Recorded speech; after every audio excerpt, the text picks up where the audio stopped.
बेरायदों नै बिराद गरम आं लोगो दसे सान्दुं गोसानि बेरायदों सान्दुं गोसानि थाखायनो एकदम गोसानि बेरायदों जोङो गोजा गोजा जालायबाय नै बिगुरा गोदोनायाव खामजोब्बाय एकदम गरम दा नोंथांमोना नुदों जों खामलायबाय गोजा गोजानो मस्थ' गरम तिनसुकियावहा माने अब्लाबो जों बेरायबाय थादों सान्दुं गोसाबाबो दसे नायबाय तिनसुकियानि मार्केटावहा ओंखाम जानो नागिरदोंमोन आरो जोङो बेयाव मोनबाय ओंखामा माबायदि ओंखाम मोनबाय नै बेयाव बहुद मोजां लकेल ओंखाम बरियानो लकेलावबो ओंखाम फैनो हागोन ना जानो बिदों ना नैयाव जोङो नुबाय मासलि गानबासै मासलि गानबा गोथाव न' गोथाव जानो लुबैदों नामा सोरबाफोर नायबाय थानाय जों जानायखौ जों सानै जादों खेबना बिलाइयाव बरिया होदों ओंखामखौ बरियानो ओंखामखौ मोजांनो होदों नै फान्थाव भाजि दालि सालाद निम्बु बायदिसिना दं नै बेयाव आलु पिटिका ना गोरान बिदि दङ नै नायबाय थादो नोंथांमोना जानो लुबैदोंबाबो दसे नायलांबाय थादो आं जानायखौ एसे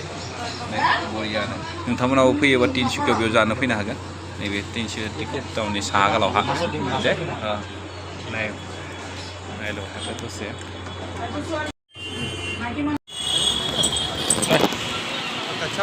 लेना दसे बेरायदों जोङो ओंखाम जानानै तिनसुकियाव बुस्थु बायनो नागिरदों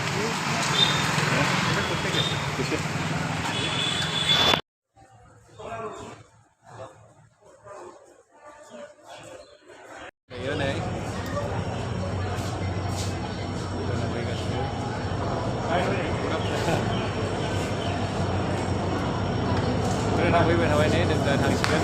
लिटु एक्सप्रेसआव शिबसागर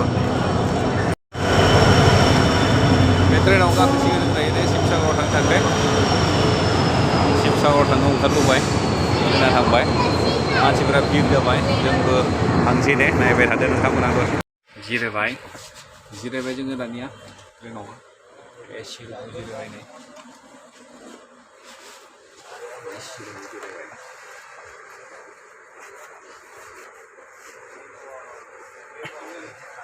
थांबाय थानोसै दसे सम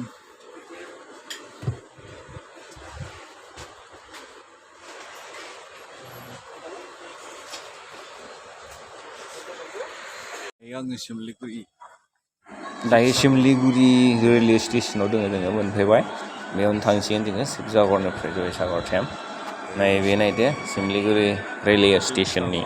नुथाय बे सिमलिगुरि रेलवे स्टेसन बिदिबा नायलांबाय थादो नोंथांमोना अननानै साबस्क्राइब खालामनो हागोन